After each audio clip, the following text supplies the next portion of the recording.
حاتم تائی کی بیٹی قیدی ہو کے آئی. جب اس کے قبیلے پر، اس کے علاقے پر مسلمانوں نے حملہ کیا تو حاتم تائی کا جو بیٹا تھا عد بن حاتم، وہ اپنی بہن سے کہنے لگا ہمیں پتہ ہے ہم مسلمانوں کا مقابلہ نہیں کر سکتے تو بھاگ جانے میں بہتری، چلو بھاگ چلتے. تو بہن کہنے لگی بھائی تو نے بھاگنا ہے تو بھاگ جا، میں سردار کی بیٹی ہوں، میں قوم کے ساتھ جیوں گی قوم کے ساتھ مروں گی، تو نے بھاگنا ہے تو بھاگ جا. ادھی بھاگ گئے ڈر کے. یہ خاتون جو تھی ان کو گرفتار کر لیا مسلمان عورتوں نے، تو کہ یہ تلوار لے کے آئی تھی لڑنے کے. ابن اسحاق ابن حشام دونوں کتابوں میں روایت موجود ہے. یہ خاتون کہتی ہے کہ میں نے بڑے تگڑے سوال تیار کیے، کیونکہ معاذ اللہ ثم معاذ اللہ میرا خیال تھا وہ نبی نہیں، وہ بادشاہ ہیں، وہ ایک اسٹیٹ کے سربراہ ہیں، وہ حکمران ہیں، میں معاذ اللہ نبی نہیں. میں نے بڑے تگڑے سوال تیار کیے اور میں اپنے آپ سے کہہ رہی تھی میں ایسی ایسی باتیں کروں گی مسلمانوں کے نبی سے کہ انہیں جواب نہیں آئے گا. معاذ اللہ ثم معاذ، نقل کفر کفر نہ باشد. کہتی ہے میں حضور کے سامنے لائی گئی گرفتار کر کے، اور جب مجھے حضور کے سامنے کھڑا کیا گیا نا تو میرا سر ننگا تھا. توجہ ہے میری بات پر؟ میرا سر ننگا تھا تو میرے ذہن میں بڑے سوال تھے، میری گردن اکڑی ہوئی تھی. حضور نے میرا ننگا سر دیکھا تو محبوب ممبر سے اٹھے، اپنے کندھوں سے مدثر والی چادر اتاری اور حضور علیہ السلام نے حاتم تائی کی بیٹی کے سر پہ دے. بی بی کہتی ہے جب حضور کی چادر آئی تو میری اکڑی ہوئی گردن خود بخود جھک گئی نیچے کی، خود بخود جھک گئی. سوال ابھی بھی میرے ذہن میں موجود تھے. اتنے میں ایک صحابی حضور کی بارگاہ میں آئے اور عرض کرنے لگے یا رسول اللہ صلی اللہ علیہ وسلم یہ کافر کی بیٹی ہے، مشرک نجس ہوتا ہے، تو میں اپنی چادر نہ دے دوں، آپ اپنی لے لے، کافر کی بیٹی ہے. تو محبوب نے اس کی طرف جلال کی نظروں سے دیکھا، فرمایا خاموش ہو جا، بیٹیاں برابر ہوتی، تیاں سانجیاں ہوندیاں نے بیٹیاں. بولیے جی پکی بات ہے، بزرگ چپ کر جائیں، نوجوان بول. بیٹیاں اللہ آپ کو خوش رکھے، تیاں سارے دیاں. ہاں اگر تو کسی کے گھر گندی نظر ڈالے گا تو تیرا گھر بچ نہیں سکتا، پکی بات. یہ نقد و نقد سودا ہے، جس نے اپنا گھر پاک رکھنا ہے وہ دوسروں کے گھروں کا محافظ بنے، پکی بات. بیٹیاں خبردار خبردار، کسی کی بچی کی عزت سے کھیلنے کی کوشش نہ کرنا، ورنہ اللہ تبارک و تعالیٰ بڑی سخت سزا دے. بچو. وہ کہتی ہے جب حضور نے کہا نا بیٹیاں برابر ہوتی ہیں تو میرے اندر سے ایک آواز نکلی.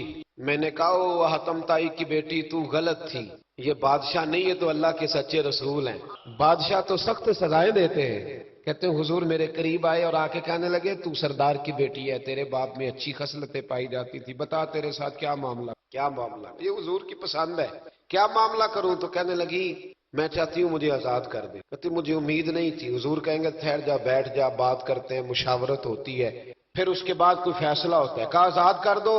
کہتی حضور نے میرے کہنے پر فوراً ہی اگلا جملہ ہی نہیں کہا، فرمایا جا تو آزاد ہے. کہتی ہے میں نے ایک جملہ اور کہا، میں نے کہا میں اکیلی نہیں جاؤں گی، سارا قافلہ آزاد کرو. اب تنگی یہ داماں پہ نہ جا، اور بھی کچھ مانگ ہے آج وہ ماہل باتا، اور بھی کچھ مانگ. کہنے لگی اکیلی نہیں جاؤں گی، سارا قافلہ سارا قبیلہ آزاد ہو. حضور نے فرمایا تو پتہ نہیں کیا سوچ رہی ہے، تو جہاں آئی ہے وہاں سے خالی جاتا ہی کوئی نہیں، سارا قافلہ. حضور نے فرمایا بھی اس کے قبیلے کو کھانا وانا کھلاؤ اور سارے ہی آزاد کر دو. واپس گھر گئی تو اپنے باپ کو، اپنے بھائی کو بلایا، بلا کے کہنے لگی بھائی وہ بادشاہ نہیں، وہ بادشاہ نہیں، وہ اب تو جن کو فقیر ہونا چاہیے تھا وہ بھی بادشاہ بن گئے. بادشاہ سلامت، بادشاہ سلامت. میں رات بورے والے میں تھا، بھائی مہربانی ایسے نہ لے کے آئیے، اپنی اپنی جگہ پہ بیٹھے، کام بالکل نہ. اللہ آپ کو خوش رکھے، برکت دے. میں اس کو حرام نہیں کہتا، پر یہ سٹائل نظرانے کا درست نہیں، اس سے بچا کرے، ورنہ پھر وہی بندہ چنگا لگنا جنہیں پیسے لے کے آنا ہے، دوجیاں کا دل کرنا ہے ٹوری جانتے چنگے. اس لیے اس چکر سے باہر نکل کے قوم سمجھدار ہو جائے. بالکل یہ کام نہیں. سنیں اور یاد رکھیں. میں تھا وہاں دور تو دو تین بچے نا یوں ہاتھ باندھ کے کھڑے ہو گئے. حضور نے فرمایا کہ اس طرح کا معاملہ نہ کرو جیسے مجوسی اپنے بادشاہوں کے ساتھ. میں کہ پتر بیٹھ جو کہندے نہیں ساڈی ڈیوٹی. میں کہ کیس لائیے، میں بادشاہ سلامت ہوں تو بیٹھ جو کرسی تیرا آمدار. کیا چکر چل گیا؟ ہاتھ باندھ کے کھڑے ہونا، کونوں میں کھڑے، کیا اس کا مطلب؟ ادب اداب ہے، کرنے چاہیے، لیکن کیا لوگوں کو سزا ملی ہوئی ہے کہ وہ بیچارہ جو غریب آدمی ادب اداب صرف اس کی ذمہ داری ہے؟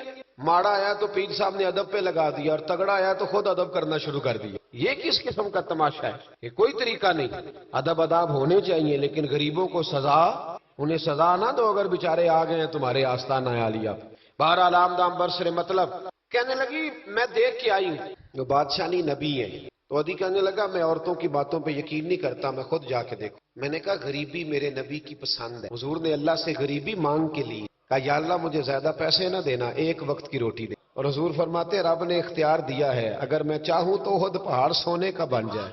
اور میرے ساتھ چلا کرے، پر میں نے اللہ سے زیادہ دولت مانگی۔ او بھائی، دولت بڑی پیاری ہوتی تو سب سے زیادہ میرے نبی کی تجوریوں میں ہوتی۔ حضور نے دولت بانٹی ضرور ہے، لیکن حضور نے اس سے پیار، یاد رکھے ہم تو پاگل ہو گئے پیسوں کے پیچھے بھاگ بھاگ۔ جو سڑک پہ ادھر جا رہا ہے وہ پیسے دینے جا رہا ہے، جو ادھر جا رہا ہے وہ لینے جا رہا ہے۔ پیسے کا ہی چکر ہے صاحب، پیسے کا ہی چکر، پیسے۔ ایک صاحب نے فون کیا، کہنے لگے کو ٹائم دے دے، تو میں نے کہا بس یار وقت تھوڑے دے دے۔ کہتے تو خوش کر دیا۔ میں کہ مثلاً تو کی کرے گا؟ کہتے جننے پیسے کہو گے لب جائیں گے۔ میں نے کہا یار ہر ایک کو بکاؤ مال نہ سمجھا کر، ہمارا بہت زیادہ ریٹ ہے، تو دے ہی نہیں سکتا۔ کہنے لگے کون دے سکتا ہے؟ میں نے کہا دنیا میں کوئی بھی نہیں دے سکتا، ہمارا ریٹ ذرا زیادہ ہے۔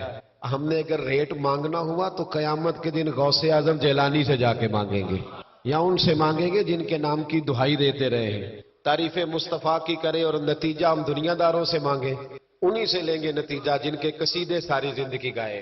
ہاں تو اس لیے چکر سے باہر آم دام برسرے مطلب۔ ادھی کہتے ہیں کہ میں خود جاؤں گا پھر جا کے دیکھوں گا۔ ادھی مدینے آئے دیکھنے، اور جب بندہ کسی کو دیکھنے آتا ہے تو تنقیدی نظر سے کہتے ہیں میں مسجد نبی میں پہنچا تو کچی زمین پر، کچی زمین غلاموں کے ساتھ، ادھر دیکھو یہ بھی تو حضور کی سنت ہے جی۔ حضرت ابو ہریرہ صحیح سند کی حدیث بخاری میں فرماتے ہیں حضور کے ساتھ ایک سفر میں تھا، نبی پاک علیہ السلام نے فرمایا کھانا نہ پکا لے، حضور پکا لے۔ فرمایا تو گوشت لے آ، تو اس طرح کر، مسالہ جات تیار کر لے، تو فلاں چیز کر لے۔ آخر میں حضور فرمانے لگے میں لکڑیاں کٹھی کر کے لاتا ہوں جی۔ اللہ کرے پیرانو حدیث زبانی یاد ہو جائے، آمین تے آکھیا جی۔ میں لکڑیاں کٹھی کر کے لاتا ہوں، لکڑیاں۔ عرض کی یا رسول اللہ ہم کر دیں گے، تو محبوب نے فرمایا سارے کٹھے نہیں جا رہے، کوئی عرض نہیں میں بھی لے آؤں گا۔ تو فرماتے حضور اٹھے اور لکڑیاں کٹھی کر کے لائے۔ جب مسجد نبوی شریف بن رہی تھی تو جناب ابو ہریرہ فرماتے ہیں میں 3 اینٹیں اٹھا کے لا رہا تھا، اللہ کے رسول 7 اینٹیں اٹھا کے لا رہے ہیں، 7 اینٹیں۔ چودھری صاحب آپ روز آ کے کہہ دیتے قاری صاحب مسجد دی صفائی نہیں ہوئی، تو نہیں کر سکتا مسجد دی صفائی؟ کیا سمجھتا ہے تو اپنے آپ؟ صدر بننے کا کیا مطلب ہوتا ہے کہ بندہ روب ڈالنے لگے؟ دنیا میں جو سب سے زیادہ عزت والا اور بڑا ہوتا ہے وہ وہی ہوتا ہے جو اللہ کے گھر میں جھاڑو دیا کرتا ہے۔ کیا لوگوں نے معیار بنا لیا ہے؟ یہ معیار ہے، جو قوم کا بڑا ہوتا ہے وہ قوم کا خادم ہوتا ہے۔ ادھی کہتے ہیں میں مدینے آیا تو میں نے نبی پاک علیہ السلام کو غلاموں کے ساتھ کچی زمین، اور غلام بھی کون؟ ایک طرف حضرت بلال حبشی بیٹھے اور دوسری جانب حضرت عمار بن یاسر بیٹھے، اتنے حضور بیچ بیٹھے، کھانا کھایا جا رہا ہے۔ اور حیران میں اس وقت ہوا جب اسی پلیٹ سے نبی پاک بھی کھا رہے ہیں اور بلال حبشی بھی کھا رہے ہیں ساتھ بیٹھ کے حضور نے۔ ادھی کہتے ہیں میرے دل پہ چوٹ لگی، میں نے کہا نہیں یار یہ بادشاہ نہیں، یہ بادشاہ جو اس طرح غریبوں کے بیچ بیٹھ کے روٹی کھائے۔ ہمارے تو بادشاہ غریبوں کے حق میں تقریر کرتے ہیں نا۔ ویسے ان سے پوچھو کہ اس گاؤں سے ڈنگے کا کرایہ کتنا ہے، اور پھر ڈنگے سے لالے موسے کا کتنا ہے، ان کو کوئی پتہ نہیں۔ ان چودھریوں کو بچوں کو کھڑے کر کے پوچھو کبھی چنے کی دال کا بھاؤ کیا ہے، کدی آندھی ہوئے تو پتا ہوگا نا، ان کو کیا پتا؟ ان کے گھر میں تو آ جاتی ہے، اللہ جانے کہاں سے آتی ہے، ہم بدگمانی نہیں کرتے۔ لیکن حضور ایک پلیٹ میں کھانا کھا رہے۔ ادھی کہتا میں سمجھ گیا یہ بادشاہ نہیں۔ پھر میرے دل میں شیطان نے وسوسہ ڈالا، میں نے کہا مسجد کچیا ہو سکتا ہے مکان بڑا پکا ہو، بنگلہ بڑا عالی شان ہو۔ حضور کی عادت مبارکہ تھی جب کوئی مہمان آتا تھا تو یا مسجد میں اصحاب صفہ کے ساتھ رکھتے تھے یا کسی صحابی کو دے دیتے تھے، وہ اپنے گھر لے جاتے تھے۔ ادھی کہتے ہیں میں نے جب سلام کلام کیا نا، دل میں خیال تھا کہ گھر بڑا عالی شان ہوگا، تو محبوب فرمانے لگے میرے دل میں خیال ہے، دیکھیے میرے نبی کو اللہ نے کتنا علم غیب عطا فرمایا ہے۔ کہتے ہیں میرے دل میں خیال ہے، مصطفیٰ کریم فرمانے لگے یار تو یہاں نہ بیٹھ، چل میں تجھے گھر لے چلتا۔ خیال آیا مسلمان نیک و بد پہچان جاتے ہیں اور محمد آدمی کے دل کی باتیں جان جاتے ہیں صلی اللہ ہو۔ میں بریلی شریف میں تھا تو اعلیٰ حضرت کے بھائی مولانا حسن رضا خان اللہ علیہ، ان کے پوتے تھے شیخ الحدیث مولانا تحسین رضا، بڑے اچھے شاعر اور نعت کی صنف سے بڑے آگاہ تھے، بڑا عمدہ مطلع کہتے تھے، مزہ آ جاتا تھا۔ تھوڑی سی مجھے بھی دلچسپی رہی شاعری سے تو میں بڑا خوش ہوتا تھا۔ ایک دن میں نے ان سے کہا کہ حضرت جی کو تازہ قطع کہیں، تازہ ہونا چاہیے۔ فرمانے لگے چلو 10 منٹ کا ٹائم دو ابھی کہہ دیتے۔ تازہ قطع کہا، کہنے لگے علم غیب رسول کے منکر اس حقیقت کو بھول جاتے ہیں، غیب مانا کہ راز ہے لیکن راز اپنوں سے کب چھپاتے ہیں، غیب مانا کہ راز ہے لیکن راز اپنوں سے کب چھپاتے ہیں۔ تازہ قطع کہا۔ ادی بن حاتم کہتے ہیں حضور مجھے لے کے چلے جب نبی پاک گھر کی طرف لے کے چلے تو رستے میں ایک بوڑھی اماں مل گئی، پھٹے پرانے کپڑے، کہنے لگی یا رسول اللہ میں آپ کی طرف ہی جا رہی ہوں، ضروری کام ہے۔ تو حضور نے فرمایا چل تو جا رہی تھی، میں خود جو آ گیا ہوں۔ ادھی کہتے ہیں چوک میں اس بوڑھی نے حضور کو کھڑا کر لیا۔ کبھی دیکھے آپ نے اپنا وزیر چوک میں کھڑا؟ آپ کو اسی ایم پی کدی نہیں دیکھا، وزیر تو دور رہ گیا، چوک میں کھڑا کر لیا نبی پاک صلی اللہ علیہ وسلم۔ اور وہ بی بی اپنے دکھڑے سنانے لگی، کہتے ہیں قربان جاؤں وہ دیر تک باتیں کرتی رہی اور نبی پاک سنتے۔ ادھی کہتے ہیں میرے دل پہ دوسری چوٹ لگی، میں نے کہا جو اس طرح غریبی سے پیار کرے وہ بادشاہ نہیں، وہ اللہ کے سچے رسول ہیں۔ حضور مجھے گھر لے گئے، جناب سیدہ طیبہ طاہرہ حضرت عائشہ صدیقہ رضی اللہ تعالی عنہا کے حجرے میں، اور حضور جب اندر لے گئے تو ایک چٹائی پڑی ہے کھجور کی چھال کی، وہ بھی پھٹی ہے دو جگہ سے، ایک مٹکا، دو پیالے، ایک تکیہ جس میں کھجور کی چھال بھری ہوئی ہے۔ کہتے حضور مجھے لے گئے، میں نے محبوب کا وہ مکان جنت نشان، میں نے وہ مکان دیکھا جہاں حضرت جبریل حاضری دینے آیا کرتے، میں نے وہ مکان دیکھا جس کے دروازے پہ 70 ہزار فرشتے ڈیوٹی کرتے، میں نے وہ مکان دیکھا۔ کہتے میں حیران ہو گیا۔ حضور مجھے بٹھا کے گئے دوسرے کمرے میں، اور وہاں سے حضور سرکہ لائے، کھجورے لائے، تھوڑا سا کھانا لائے، کہتے میرے سامنے رکھا۔ اب میں نے اس کھانے کی سادگی کو بھی دیکھا، لگے جو مزدور شاہ ایسا، نہ دھن نہ دولت سربراہ ایسا، فلک نشیں کا زمین پہ گھر ہے، میرا پیغمبر عظیم تر ہے۔ کہتے حضور صلی اللہ علیہ وسلم نے کھانا دیا تو حضور کی وہ سادگی، ادھر دیکھیں اس بندے میں سادگی نہیں نہ ہوتی، اس میں اپنائیت نہیں ہوتی۔ آپ کو سمجھ آئے تب بھی ٹھیک ہے، نہ آئے تب بھی ٹھیک ہے، پر میں آپ کو بڑی بات سمجھا رہا ہوں، جس میں سادگی نہیں ہوتی اس میں اپنائیت، وہ تو دیکھتا ہے کہ اس کے کپڑے اس قابل ہے کہ نہیں، میرے سینے سے لگ بھی سکتا ہے کہ نہیں، اس میں اپنائیت۔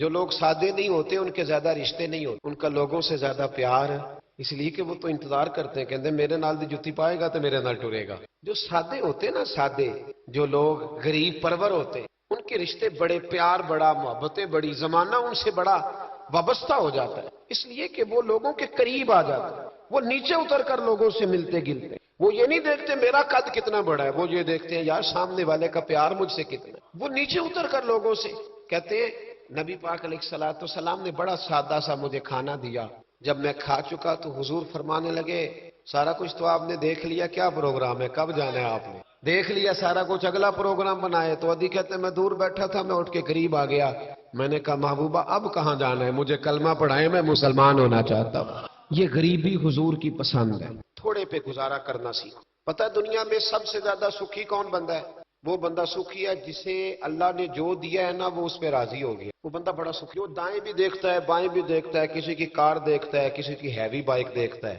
اور ٹینشن میں رہتا ہے۔ سکھی رہنا چاہتے ہو تو جو اللہ نے دیا اس یہ حضور کی پسند ہے۔ دوسری بات، معاف کرنا میرے نبی کو بڑا ہی پسند۔ کیا کرنا؟ بول کے بتائیں، بول۔ نبی پاک کو بڑا، آپ بھی معاف کر دیتے ہیں نا جی؟ ہمارے ہاں معافی نہیں ہوتی، صلح ہو جاتی ہے۔ چوری صاحب پریشر پایا صلح کر لو، کہنے چلو ان چودھری دی کیویں موڑیے، صلح کر لینے، پھر جدو قابو آئے گا ویکھی جائے گی۔ تو یہ معافی نہیں ہوتی، یہ کیا ہوتا ہے؟ آپ جب کسی کو معاف کرتے ہیں تو آپ کا قد اونچا ہوتا ہے۔ ایک پتے کی بات لکھی ہے میرے اعلیٰ حضرت نے، اسے پلے سے باندھ لو۔ اعلیٰ حضرت فرماتے ہیں بدلہ لینے والا پریشان رہتا ہے اور معاف کرنے والے کو اللہ سکون عطا فرماتا ہے۔ معاف کرنے والے کو اللہ، اگر سکون چاہتے ہو تو معاف کرنا سیکھو، درگزر کرو۔ درگزر حضور کی پسند ہے، نبی پاک معاف کرنے کو بڑا پسند کرتے۔ لمبی چوڑی بات دل میں بسا کے رکھنا، بغض پالنا، کسی خلاف پلاننگ کرنا، یہ حضور کو پسند۔ نبی پاک ایک جنگ سے واپس آ رہے تھے، تلوار مبارک ہاتھ میں تھی، تو ایک جگہ حضور کا آرام کرنے کو دل چاہا۔ اللہ کے محبوب صلی اللہ علیہ وسلم نے اپنی تلوار درخت سے لٹکائی، حضور آرام کرنے لگے، باقی صحابہ دور دور آرام کر رہے تھے۔ غوث بن حارث نام کا ایک شخص تھا، بخاری میں موجود، کافر تھا، اس نے حضور کو آرام کرتے دیکھا، حالانکہ نبی پاک فرماتے ہیں میری آنکھیں بند ہوتی ہیں، دل میرا جاگتا رہتا ہے۔ اس نے دیکھا حضور علیہ السلام کی تلوار لٹک رہی ہے تو آ کے تلوار اتاری، جب تلوار اتاری تو حضور کی آنکھ کھلی، کوئی بے چینی نہیں، اللہ کے حبیب اطمینان سے آرام، کہنے لگا اے محمد ابن عبداللہ، سب کہیے صلی اللہ علیہ وسلم، اے محمد ابن عبداللہ صلی اللہ علیہ وسلم، اب آپ کو مجھ سے کون بچائے گا؟ کون بچائے گا؟ میرے محبوب کا توکل دیکھ کے، بھروسہ دیکھ کے، یقین دیکھ کے حضور اٹھ کے بیٹھ گئے، دستار مبارک کو سیدھا کیا، فرمانے لگے مجھے میرا رب بچائے گا، مجھے میرا رب بچائے گا۔ جب آپ کی زبان سے یہ لفظ نکلے تو وہ کانپنے لگ گیا، کانپا، اس کے ہاتھوں سے تلوار گر گئی۔ اللہ کے محبوب نے اٹھ کے تلوار پکڑ لی، فرمانے لگے مجھے تو میرے رب نے بچا لیا ہے، اب تو بتا تجھے کون بچائے گا؟ مجھے میرے رب نے۔ اچھا اب یہ بتائیں آپ کہ ہمارے قابو بندہ آ جائے جو اس طرح حملہ کرنے آئے تو ہم کیا حال کرتے؟ بولے یہاں تو بعد میں پتہ چلتا ہے کہ بیچارہ چور نہیں تھا، لیکن لوگوں نے مار مار کے مار ڈالا، بعد میں پتہ لگتا ہے۔ غور کرنا، غور، ان روایتوں کو صرف سن کے نہ گزر جایا کرو، اس کا پس منظر سمجھیے۔ بندہ قتل کرنے آیا ہے، اب اس کی تلوار قابو آئی، حضور نے فرمایا تیرے ساتھ کیا کروں، مجھے تو اللہ نے بچا لیا۔ اس نے گردن جھکائی، مطلب یہ تھا کہ جو دل کرے کرے۔ تو محبوب علیہ السلام مسکرائے، فرمانے لگے جا میں نے تجھے معاف کی، چلو انجی دعا کر لو، اسی چھوٹے بھرا نو معاف کرنا سکھ جائیے۔ چلو کوئی سات سورا نو ہی معافی دے چڑے، کوئی نو ہی سات سورے نو معاف کر چڑے، کہیں تو معافی ملے، کہیں تو جان چھوٹ جائے۔ کوئی کسی کو معاف کرے، خامد بیوی کو کر دے، چلو بیوی شاید بھی بڑی دکھی ہیں، اب تو ہر بیوی دکھی ہے اللہ ماشاءاللہ، وہی کہیں معافی دے دے۔ خدا را معاف کرنا سیکھو۔ اتنا بغض اندر بھرا ہے، سالوں بیت گئے، رشتہ دار ایک دوسرے سے مل نہیں رہے، معافی نہیں دے رہے۔ فرمایا جا تجھے معاف کیا۔ وہ شخص جانے لگا تو اگلے لفظ قاضی ایاز مالکی نے شفا شریف لکھے، جب جانے لگا تو حضور نے آواز دی، واپس آیا۔ محبوب فرمانے لگے یار تو اتنی دور سے چل کے آیا ہے، میرا طریقہ نہیں مہمان کو خالی بھیجنے کا، لیکن اب یہاں سفر میں تجھے کیا دوں، تو اس طرح کر، یہ تلوار میری تحفے میں لے جا، کر کے دکھا دا تو بھی ایسے، تو حضور کی غلامی کا دعویٰ نہیں کرتا۔ یہاں تو پوری پوری ملت کا نقصان ہو گیا، پر دیندار کہلانے والوں نے ایک دوسرے کو معاف نہیں۔ یہاں تو نظریے اور جماعتیں داؤں پہ لگ گئیں، لیکن دیندار کہلانے والے ایک دوسرے کو معاف نہ کر سکے۔ اللہ جانے وہ کیا ایسی باتیں تھی جو رہ گئی سینوں میں، بستیاں اجڑ گئی پر ہم معاف نہ کر سکے، چند باتیں نہ دلوں سے نکال پائے، ایک نظریے کہ لوگ ایک جگہ اکٹھے بیٹھنے کے قابل نہ رہے، جا تلوار لے جا۔ وہ شخص کہتا ہے 2 منٹ میں تلوار لے کے آگے بڑھا، پر میرے اندر سے آواز آئی، اور یار جس کا اتنا بڑا حوصلہ ہو، جو اتنا معاف کرنا جانے، وہ بھی کبھی جھوٹا ہو سکتا ہے؟ تو میں تلوار لے کے قتل کرنے آیا تھا، تحفہ لے کے جا رہا تھا، واپس آیا، میں نے کہا محبوبہ ساری دنیا جھوٹ بولتی ہے، جو معاف کرنے کی ادا تیری ہے وہ بتاتی ہے کہ تو اللہ کا سچا رسول۔ کلمہ پڑھ گئے وہ شخص، معافی نہیں کرتے، درگزر والا کھاتا ہی کوئی نہیں۔ ایک صاحب کہنے لگے جی باقی تو ساری باتیں اچھی ہیں، فلاں مولوی صاحب کی ایک عادت نہیں مجھے پسند، تو میں کہا چل ایک دی معافی بھی دے، ایک نہ پسند ہوئے تو ایک دی، لیکن تو 99 نہیں ویکھیاں تو ایک ویکھ لی جڑی نا پسند سی، ایک دی تو چلو معافی ملنی چاہیے، انسان ہے۔ ویسے میرا تو خیال ہے کہ کوئی بندہ 55% ٹھیک ہو تو اس کی تعریف کرنی چاہیے۔ جی میں آپ کو صحیح بات ہوں، کتنے فیصد ہے بول کے بتائیں، اسی کتنے فیصد صحیح ہے، تو پھر کم از کم جو فیصد صحیح ہے اسے تو صحیح مان لو۔ اپنا اگر حال 5% ہے تو جو 5 ٹھیک ہے اسے تو صحیح مان لو، چلو چھوڑو 45% بھی اگر غلط ہے تو پھر بھی زیادہ پرسنٹ تو ٹھیک ہی ہے نا۔ معاف کریں۔ حبار بن اسود، اس نے حضور کی بیٹی کو شہید، بیٹیاں بڑی پیاری ہوتی ہیں، بیٹی جو ہوتی ہے نا یہ دل کا سکون، اور بیٹیوں کا سکھ انسان کو جوان کرتا ہے، ان کا دکھ بندے کو بوڑھا کرتا ہے۔ حبار بن اسود نے بھی پاک کی بڑی شہزادی، حضور کی چاروں بیٹیوں نے دین کے لیے بڑی قربانیاں۔ ہمارا تو پراپوگنڈا ہے نا، جدھر دنیا چل گئی بہرحال اس میں کوئی شک نہیں کہ عظمتیں زیادہ سیدہ فاطمہ کی ہیں، پیار زیادہ حضرت فاطمہ سے کیا گیا ہے، لیکن حضور کی بیٹیاں کتنی ہیں بولے؟ ہمارے ہاں بس وہ نقیب بھی کہتا ہے اور میں پڑھن لگا حضرت فاطمہ دی منقبت، تو میں کہ پہلیاں تیناں بھی پڑھ ہاں، پہلا میں مولا علی کی منقبت پڑھنے لگا ہوں۔ حضرت علی کا بغض کفر ہے، نفاق ہے، ان کا پیار ایمان ہے، پر باقی 3 کی بھی شان بیان کرنا وہ کوئی نہیں، تو انہوں ہم دی کسے نوں بھی ادھر کیوں نہیں جاتے؟ بیاں ہو کس زبان سے مرتبہ صدیق اکبر کا، کہ محبوب خدا محبوب ہے صدیق اکبر کا، لٹایا راہ حق میں گھر کئی بار اس محبت سے، کہ لٹ لٹ کر حسن گھر بن گیا صدیق اکبر کا۔ کیوں نہیں آتی؟ بڑی بیٹی تھی سیدہ زینب، بڑی شہزادی، مکے سے مدینے آ رہی تھی، گھوڑے پہ بیٹھی تھی، پیٹ میں بچہ تھا، حبار بن اسود نے گھوڑے کو کچھ چیز لگا دی، چبو دی، گھوڑا تیز دوڑ، میرے محبوب کی بڑی شہزادی کو پیٹ میں بچہ تھا، تکلیف ہوئی، کتنے مہینے بیمار رہی، حمل بھی ضائع ہوا، سیدہ زینب وصال بھی، جب ان کا انتقال ہوا تو روایت حضرت ابو ہریرہ کی موجود ہے، فرماتے میں نے کی ساری داڑھی کو آنسوں سے بھرے ہوئے، محبوب پریشان ہوئے ان کے وصال، دکھ ہوا حضور۔ وہ قاتل حبار بن اسود فتح مکہ کے موقع پر چہرے پر نقاب پہن کے آ گیا، اور حضور کے سامنے کھڑے ہو کے کہنے لگا یا رسول اللہ کو بہت بڑا دشمن بھی آئے تو معاف کر دیتے ہو، بہت بڑا دشمن بھی۔ میرے نبی پاک نے فرمایا حبار چہرے سے کپڑا ہٹا، بیٹیاں بھولا نہیں کرتی، پر تو کلمہ پڑھ میں تجھے بھی معاف کرنے کو تیار ہوں۔ تیرا حوصلہ کدھر ہے؟ تو درگزر ہی نہیں کرتا، تو سڑک پہ لڑ رہا ہے، چوک پہ لڑ رہا ہے۔ آخری بات سن، حضور نے غریبی کو پسند کیا، معاف کرنے کو بڑا پسند کیا، اور نبی پاک صلی اللہ تعالی علیہ وآلہ وسلم نے صلح کرانے کو بڑا پسند کیا کرانے کو جی فرمایا اگر صلح کرانے کے لیے تمہیں بظاہر خلاف واقعہ بات بھی کہنی پڑے، یعنی لگے کہ جھوٹ بولنا پڑ رہا ہے، تو میرے نبی نے اجازت دی، پھر بھی صلح کرا۔ آج ہم نہ لڑائی کرا رہے ہیں، لیڈروں کی بھی لڑائی کئی مشیر کے لات کراتے ہیں، اس پر دلیل دوں گا، مشیر ناراض نہ ہو جائے پر دلیل دوں گا۔ مولا علی شیر خدا سے ایک شخص نے کہا حضور باقی 3 خلفاء کے زمانے میں اتنی جنگ نہیں تھی جتنی آپ کے زمانے میں ہے، تو آپ فرمانے لگے ان تینوں کا مشیر میں تھا، میرے مشیر تیرے جیسے ہیں، اس لیے یہ تباہی ہو رہی ہے۔ مہربانی فرمائیں، مشورہ صحیح دے، ہم ایک دوسرے کو اس طرح کی کہانیاں سناتے ہیں کہ دور کرتے ہیں۔ حضور نے پتہ ہے آپ کو بڑی مشہور حدیث ہے بخاری میں، نبی پاک صلی اللہ علیہ وسلم نے فرمایا اگر میں دیر سے آیا نا تو جماعت کرا لینا، انتظار نہ۔ یا رسول اللہ آپ جماعت چھوڑ کیوں رہے ہیں؟ فرمایا 2 قبیلوں کی صلح کرانے جا۔ حضور نے فرمایا جماعت میں میرا انتظار ہے۔ کہاں جا رہے تھے نبی پاک؟ بولے سن لو حدیث مسند امام احمد بن حنبل میں، فرمایا 2 مسلمانوں کی صلح کرا دے، اللہ تجھے 2 حج اور 2 عمرے کا ثواب عطا فرمائے گا۔ 2 حج اور چلو یہ پھول نہیں پہنے، کسی استقبال نہیں کرنا، کسی فوٹو نہیں دینی کہ آج ہی ہو گیا ہے، لیکن حج ملے گا ضرور، اس لیے کہ میرے نبی نے وعدہ فرمایا ہے۔ لوگوں کو قریب کرنے کا سبب بن، قریب کر، لڑائیاں نہ کر، صلح کرے، مہربانی کرے، اتحاد کی بات کرے، ایک دوسرے اگر 2 بھائی آپس میں ناراض ہیں تو ان کے اندر قربتیں پیدا کریں، کہیں کہ ان کی صلح ہو، انہیں قریب کرائیں، ان کے ساتھ محبت کے رشتے قائم کرائیں۔ ہم لڑائی کرا کے لوگوں کو اپنے ساتھ سیٹ رکھنا چاہتے ہیں، کبھی سنتے نہیں آپ کہ مدینے سے جو لوگ آئے اور جو مکے سے جو لوگ مدینے آئے اور جو مدینے میں رہ گئے حضور نے بھائی بھائی بنا دیے، فرمایا بھائی بھائی بن جاؤ، حضور نے ایسے رشتے قائم کیے کہ وہ ساری زندگی قائم رہے۔ تو لوگوں کو لڑانے کا سبب کیوں بنتا ہے؟ لوگوں کو ملائیں، یہ حضور کی پسند ہے۔ 3 باتیں میں نے عرض کی، غریبی نبی پاک کی، معاف کرنا حضور کی، صلح کرانا نبی پاک کی، ان تینوں حضور کی سنتوں پر عمل کریں۔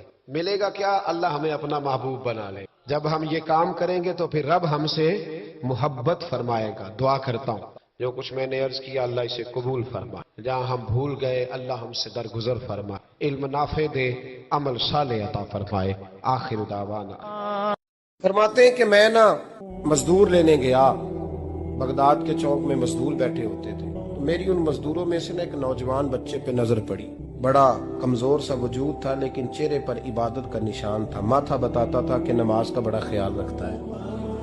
میں اس کے قریب گیا، چہرے بھی بڑا کچھ بتاتے ہیں نا، چہروں میں بھی بڑی رانائی ہوتی ہے۔ فرماتے ہیں میں قریب گیا، میں نے اس کو کہا بیٹے مزدوری کرو گے؟ تو کہنے لگا مزدوروں میں بیٹھا ہوں تو حضور مزدوری کے لیے ہی تو بیٹھا ہوں۔ تو میں نے کہا کہ چلو پھر، کہنے لگا نہیں میری کچھ شرطیں۔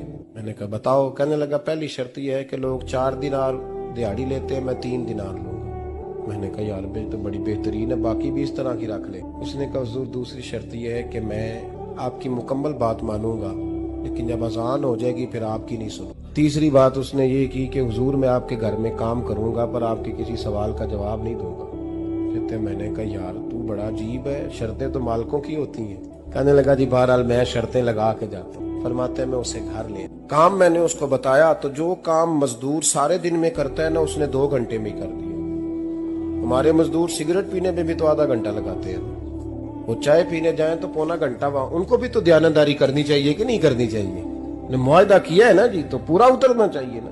کہتے 2 گھنٹے میں، اب کام جب بندہ شروع کراتا ہے تو کام اور نکل آتا ہے۔ کہتے کام میں نے اس کو اور بتا دیا، وہ کرنے لگا۔ اس نے مٹی نکال کے رکھی تھی باہر رستے میں، تو اذان ہو گئی زور کی، اس نے وہیں کدال چھوڑی کہی اور چلنے لگا۔ تو میرا بیٹا کہنے لگا اس کو ذرا برابر کر دو۔ کہنے لگا چپ کر جا، تیرے باپ سے بات ہوئی تھی، جب اذان ہوتی ہے تو میں کسی اور کی نہیں سنتا، صرف اللہ رسول کی سنتا ہوں۔ کہتے ہیں مسجد چلا گیا، نماز پڑھ کے آیا تو دوپہر کا وقت تھا۔ میری بیوی کہنے لگی اس کو کھانا کھا لے۔ کہتے ہم نے کہا کھانا کھا لو، تو کہنے لگا میں نے روزہ رکھا، رمضان بھی نہیں تھا، نفلی روزہ رکھا ہوا۔ فرماتے ہیں شام ہوئی، میں نے 3 دینار دیے تو میں نے کہا تیرا نام کیا ہے؟ کہنے لگا میں نے آپ سے کہا تھا میں کسی سوال کا جواب نہیں دوں گا۔ تو وہ چلا گیا۔ اگلے دن میں پھر لینے گیا اسے، کام کچھ اور نکل آئے تو لوگوں نے بتایا وہ صرف ہفتے والے دن آتا ہے۔ میں نے کہا کیوں؟ کہنے لگے جی وہ کہتا ہے میرا ہفتے کا خرچہ 3 دینار ہے، جب 3 دینار کما لیتا ہوں تو باقی سارا ٹائم اللہ رسول کی ذکر میں گزار دیا کرتا ہوں۔ فرماتے ہیں عجیب۔ اگلے ہفتے میں پھر لینے گیا، میں نے پورا ہفتہ انتظار کیا کہ کام اسی سے کرانا ہے۔ میں جب گیا تو میں نے کہا چلو، وہ کہنے لگا میری شرطیں یاد ہے نا؟ اور میں نے کہا یاد ہے بھائی، ساتھ چل۔ فرماتے ہیں کام کرایا، 2-3 ہفتے وہ آتا رہا۔ ایک ہفتے میں گیا تو لوگوں نے کہا حضور آج نہیں آیا، کیوں؟ کہنے لگے بیمار ہو۔ کہاں گھر ہے؟ کہنے لگے بغداد کے قبرستان کے پیچھے جو کچی آبادی ہے اس میں رہتا ہے۔ فرماتے میں گیا، دروازے پہ دستک دی تو کہنے لگا حضور آپ ہیں؟ دروازہ کھولا ہے، آ جائیے۔ فرماتے ہیں میں اندر گیا تو میں نے کہا تمہیں کیسے پتا چلا میں آیا ہوں؟ کہنے لگا حضور اللہ والے ہو، آپ نہیں آنا تھا، ورنہ امیر تو غریبوں کا پتہ لینے کوئی نہیں آتے۔ کہتے میں قریب گیا تو کہنے لگا میں آپ کا انتظار کر رہا، تیز بخار ہے، تپ رہا۔ جیب سے کچھ پیسے نکالے، کہنے لگا یہ پیسے رکھنے، ایک انگوٹھی نکالی۔ کہنے لگا حضور آج رات کو میرا انتقال ہو جائے، ان پیسوں کا کفن خرید کے صبح جنازہ پڑھ کے مجھے دفن کر دینا، اور جب دفن کرو تو یہ انگوٹھی لے کے عصر کے بعد ہارون رشید کے پاس جانا، آپ اسے کہنا میں نے ملنا ہے پر وہ آپ کو ٹائم نہیں دے گا، آپ اس کو آواز دیجئے گا کہ تیری ایک امانت ہے میرے پاس، پھر وہ آپ سے ملے گا تو انگوٹھی دے دیں، پھر آپ میری طرف سے فارغ ہیں۔ حضرت فرمانے لگے تیرا نام؟ اور کہنے لگا حضور وقت تھوڑا ہے، آج رات میں نے جانا ہے، بڑی لمبی معافی مانگنی ہے رب کی، اگر مناسب سمجھے تو مجھے اپنے رب سے تنہائی کر دیں۔ فرماتے ہیں میں آ گیا اور اس کی باتوں نے مجھے ساری رات سونے نہیں دی۔ فرماتے ہیں صبح بڑی مشکل سے سورج نکلا، میں گیا دروازے پہ ہاتھ رکھا تو دروازہ کھلا ہوا تھا، اندر داخل ہوا تو خوشبوئیں میرا استقبال کر رہی تھی، جب چہرے سے کپڑا ہٹایا تو اس کا تو انتقال ہو چکا، انتقال ہو چکا، ایسے جیسے کسی کا دیدار کر کے سویا۔ کہتے میں تو 2 آدمی لے گیا تھا جنازے پہ، پر پتہ نہیں دنیا کدھر کدھر سے آئی، کہاں کہاں سے، اکھاں جدو میٹیاں زمانہ مینو روے گا، اپنا تے اپنا بیگانہ مینو روے گا۔ فرماتے ہیں میں تو 2 بندے لے گیا تھا پر پتہ نہیں مخلوق کہاں کہاں سے آئی۔ جنازہ پڑا، دفن کیا۔ ہارون رشید کے پاس میں عصر کے بعد گیا، میں نے بلانا چاہا پر بادشاہ تھا، میری طرف دیکھا ہی نہیں۔ میں نے اس کو کہا تیری ایک امانت میرے پاس ہے۔ فرماتے ہیں وہ مجھے کونے پہ لے گیا، کیا بات ہے؟ کمرے میں بلایا، میں نے انگوٹھی دی۔ ہارون رشید تو چیخے مارنے لگا، کہنے لگا انگوٹھی والا کہاں ہے؟ میں نے کہا وہ تو انتقال کر گیا۔ کہنے لگا مجھے قبر پہ لے چل۔ کہتے میں قبر پہ لایا تو وہ لیٹ گیا، تڑپ کے رونے لگا۔ میں نے کہا میرا کلیجہ پھٹ جائے گا، نہ اس نے کچھ بتایا نہ تو نے بتایا، یہ کون تھا؟ تو ہارون رشید کہنے لگا یہ میرا بیٹا تھا۔ میں نے کہا تیرا بیٹا اور مزدور؟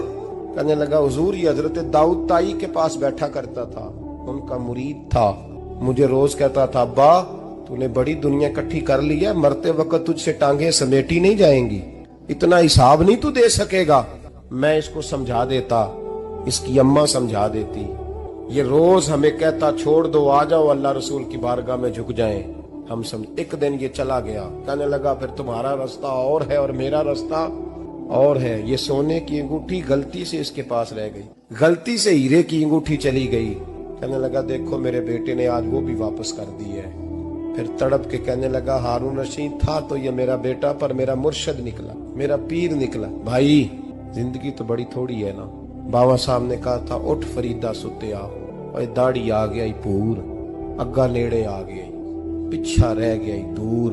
اٹھ فریدہ ستیا، خلقت ویکھن جا، متے کوئی مل جائی بخشیا تے تم ہی بخشیا جا۔ اٹھ فریدہ ستیا، جھاڑو دے مسیت، تو ستے رب جاگدا، تیری ڈاڈے نال پریت۔ میرا رب ہمیں بھی اپنی بارگاہ میں قبول فرمائے۔